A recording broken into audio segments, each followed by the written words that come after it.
Wonderful good morning and a happy new year to all of you. And of course, a warm welcome to our, what I believe is the 6th webinar of our GTCC Clean Air Initiative series Green Solutions from Germany. While in our previous sessions, we have discussed e-mobility solutions and energy-related topics, today we will hear about the opportunities for the agricultural sector to contribute to clean air. And in this regard, I'm really happy. Let me especially welcome the representatives from the Ministry of Agriculture and Cooperatives, as well as Thammasat University, who have registered for the seminar this morning. So let's dive into the issue right away, because we've discussed it for the last 7 months, and you know it by now, nowhere air pollution has a larger impact than in Asia. Of the world's cities with the worst air pollution last year, ranked by the Swiss air quality technology company IQ Air, the top 148 polluted cities are all located in the Asia-Pacific region.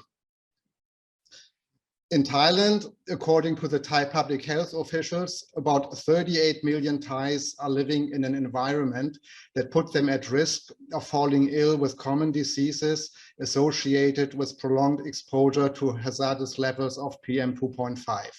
38 million people. And this air pollution problem causes in Thailand about 32,000 premature deaths per year, according to the information from the State of Global Air 2020 that was published in the Bangkok Post actually just last week. And the World Health Organization estimates the effect of air pollution that can reduce life expectancy in Thailand by about 2 years, and is creating a cost of approximately 6% of Thailand's annual GDP. Unfortunately, little is done in Thailand to improve the country's air quality. There is no specific legislation on clean air. We have an air pollution control department, but unfortunately, the PCD has no legal mandate to punish polluters. And in fact, PM 2.5 was just added to Thailand's National Air Quality Index in September 2018. So that's just little more than 3 years ago. So the awareness in general is not really there yet. As we know, in general, the Thai government prioritizes economic growth over environmental protection, which I believe is not necessarily contradiction, because what we can see from other countries, addressing air pollution does not necessarily have a negative impact on economic growth. Due to the increasing impact of air pollution on public health, last year, the World Health Organization has reduced the guideline for annual average exposure to PM 2.5 from 10 to 5 micrograms per cubic meter. In Thailand, compared to that, the level of hazardous PM 2.5 is 50 microgram per cubic meter that the Pollution Control Department applies. And when I left my house in Nonthaburi this morning, I checked the air index every morning. We had 85 micrograms. And when I arrived here in Sathorn, you know, it was actually close to 100. So we are talking about 15 to 20 times more than what the World Health Organization recommends. A contributor in Thailand, as we know, is the burning of sugarcane and corn waste that always has been blamed for smoke in the Central Plains and the North. But the latest studies also suggest that the burning of the rice paddy fields is contributing even more to the PM 2.5 pollutants in the air. Unfortunately, so far, the Thai government appears to be unprepared to prevent the burning of agricultural waste and to encourage farmers, excuse me, not to set their fields ablaze to clear them after harvest. But there's hope when it comes to providing incentives for farmers to sustainably get rid of their agricultural waste. Today, it is my great pleasure to welcome our today's guest speaker, Mr. Anil Menon, Managing Director of CLAAS Regional Center Southeast Asia here in Bangkok. Good morning, Anil. Good morning, Andreas. CLAAS Group is one of the world's leading manufacturer of agricultural machinery that has been frequently received awards for its technological innovations. And in today's session, Anil will present CLAAS solutions on how to create economic opportunities for farmers while field burning can be avoided. So Anil, the floor is yours. We are looking forward to your presentation. Thank you very much. We have a Q&A after that, of course. Thank you very much, Andreas, and thank you also for the introduction and for this opportunity to CLAAS to present how we contribute to the Clean Air Initiative. Honestly, January is the best time of the year to talk about the Clean Air Initiative because it's the worst time of the year. Because you have the worst air pollution, as you will see in a couple of minutes, in the months of January leading up to Feb and March. So, and there are reasons for it. You mentioned it, Andreas. One of the big contributors is burning of agricultural residue. And Jan onwards is when you have a lot of burning in sugarcane fields. So while we brace and the air outside gets worse, let's get into the discussion. I'm not surprised, Andreas, when you mentioned that in the little time that you took to reach the office from your house, you had the AQI worsen. And that's because the burning has started in the fields around Bangkok, and you'll see this worsen even more as the day progresses. So let's start, and let me just share my presentation. I'll start by giving an overview of what the presentation will contain. And of course, we will have a Q&A towards the end. So please let me know when the slide is visible, and then I continue. Yes, good on you. It's good. Yes, thank you, Pacharapan. And so here you see the problem and the solution. And this is something that we'll talk about as we go through the presentation. A little bit of an overview. All the pictures that I have here are from Thailand. So you can see here the large sugarcane fields in Thailand, and photographs that we took, our colleagues took here in the country. We start with a little bit of an introduction of CLAAS. Andreas, you did mention that we are a leading agricultural equipment producer globally. So a little bit of an introduction for those who may be new to the name CLAAS. And then we go into the reason for the seasonality and what causes it, the big contributors, and basically open field burning, and what the potential is if we would stop this burning. And you were absolutely right when you mentioned, Andreas, that clean air doesn't have to be contradictory to economic growth, and we'll see why. Solutions that CLAAS can offer, and the process chain, a little bit on business case. Is it viable for contractors to invest in equipment that would reduce the usage, so the burning of sugarcane trash, and then using this into power? Is it a viable business case? Some of the possibilities where the government can come in, and then of course a little bit on a conclusion and Q&A. So CLAAS is a family company founded in 2013 with its headquarters in Harsewinkel in Germany. We closed 2021 with a turnover of 4.8 billion euro. More than 80% of this turnover comes from international markets, and we have about 12,000 employees globally. We have a wide range of product portfolio. You can see the pictures here. Very quickly introduce you to them. Combined harvesters, forage harvesting machinery for silage, a large range of tractors, green line equipment for grass, material handling, which includes the telehandlers and the equipments related to that. And then, of course, balers, both square, large balers and round balers, and software and systems. So this is a fairly large portfolio that CLAAS has globally. So I'm responsible for the business of CLAAS in the markets of Southeast Asia, East Asia, and Pakistan. So a fairly large geography that you can see here colored in seed green. And this we manage from the office here in Bangkok, where I'm based. We support these markets on all aspects related to sales, marketing, after sales. And within the country of Thailand itself, we have 4 importers that we support. This is a picture from one of them, actually. Please note down your questions, because I might not be able to see the chat simultaneously. So we'll definitely come back to the Q&A as soon as I finish this, so that I can continue with the flow. But if there's something that you really want to interrupt, please feel free to kind of jump in and stop. So this is the point of seasonality that I was talking about, and why January is really the worst time of the year.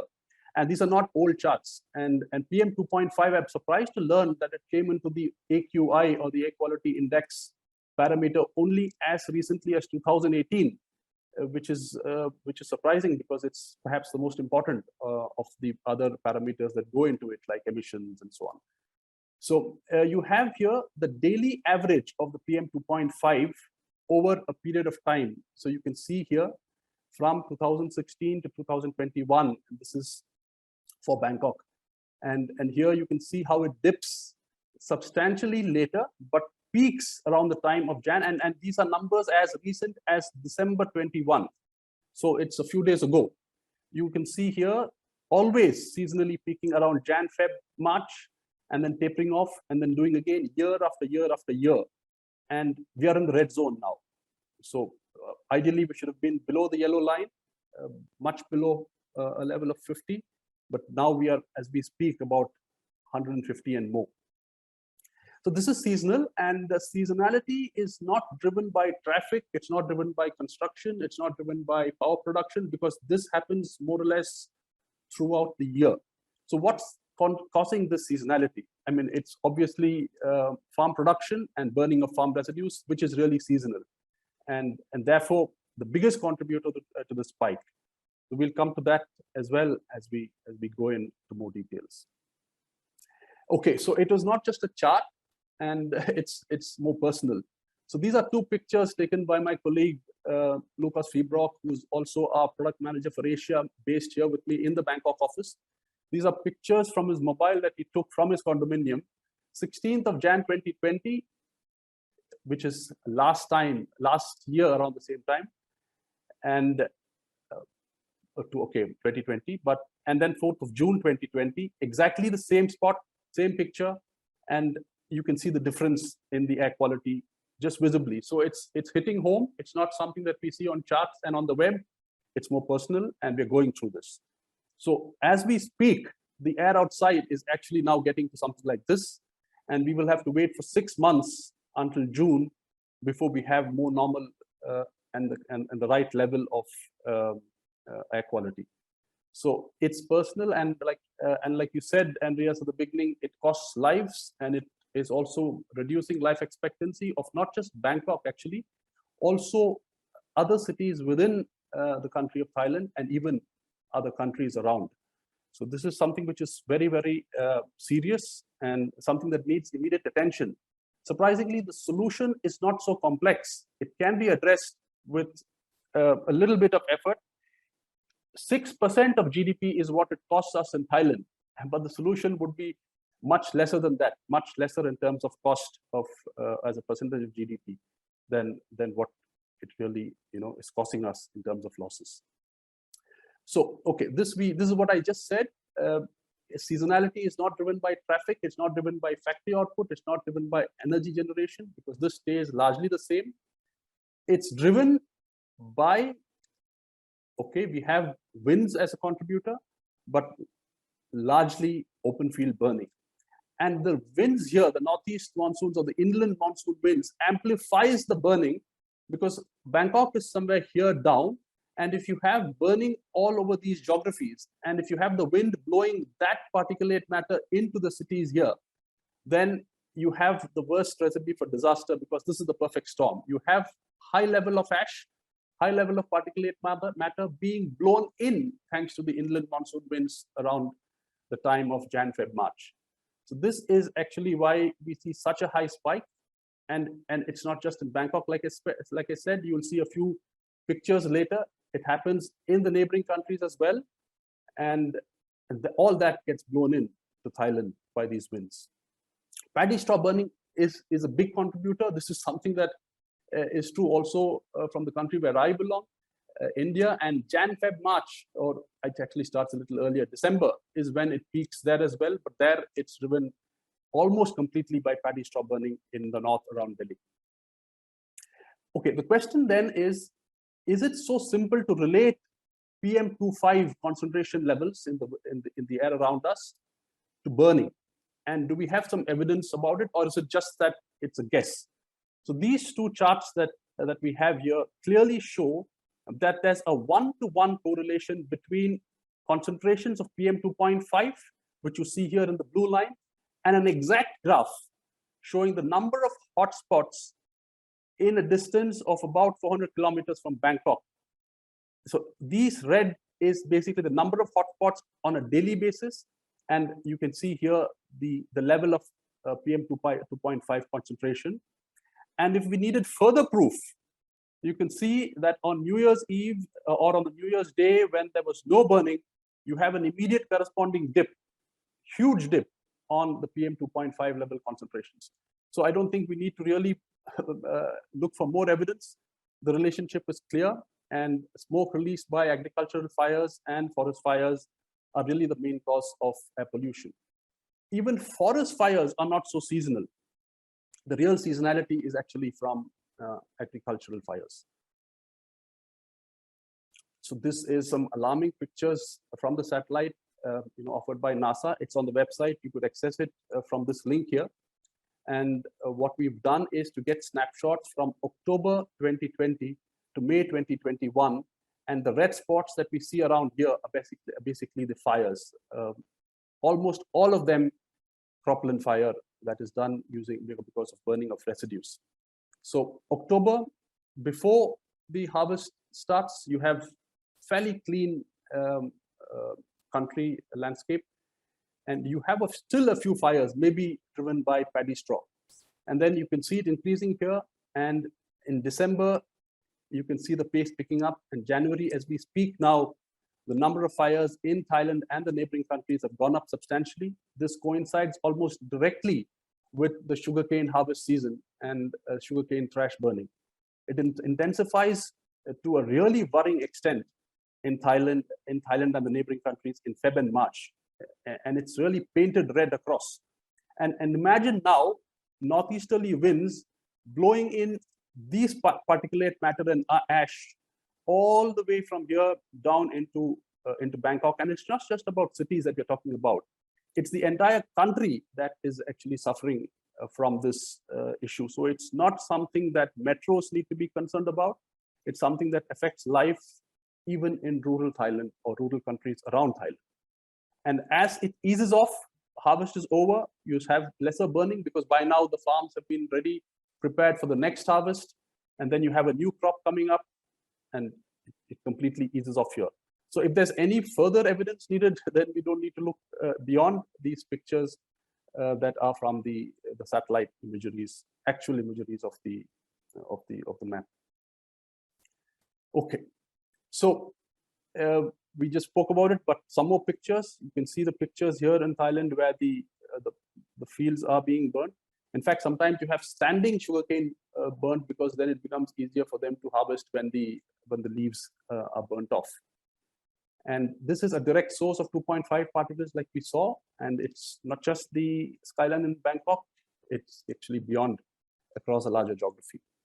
Black snow is, the picture here is actually ash settling down after we have burnt the cane trash. And the government has banned it, the burning officially, but Andreas, like you mentioned at the beginning, it's probably not enforceable or strong enough as a deterrent.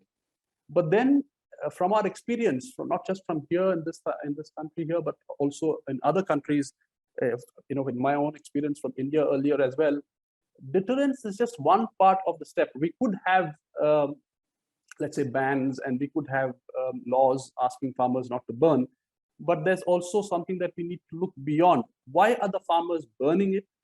And what do we do to incentivize farmers not to burn? Actually, that's really the more effective approach, because ultimately, let's be honest, farmers need to have a productive year.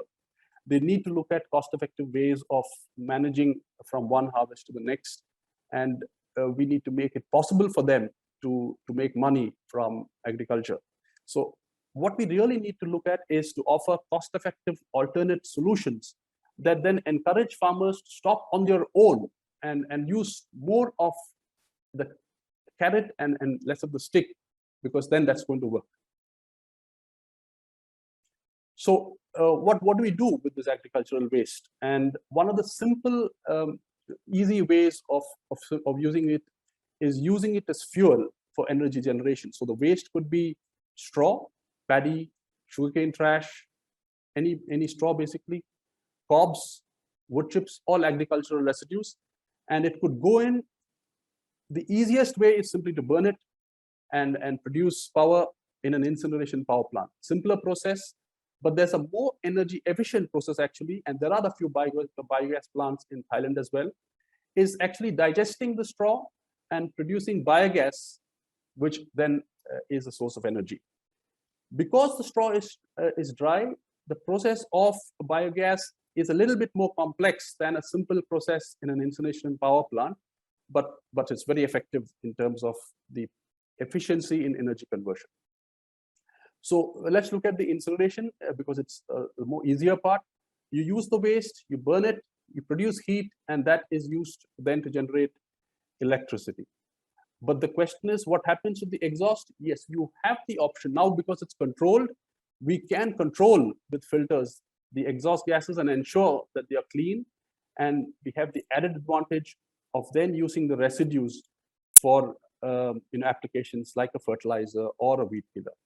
So it's a process that is actually using something that is burnt to produce something that we all need.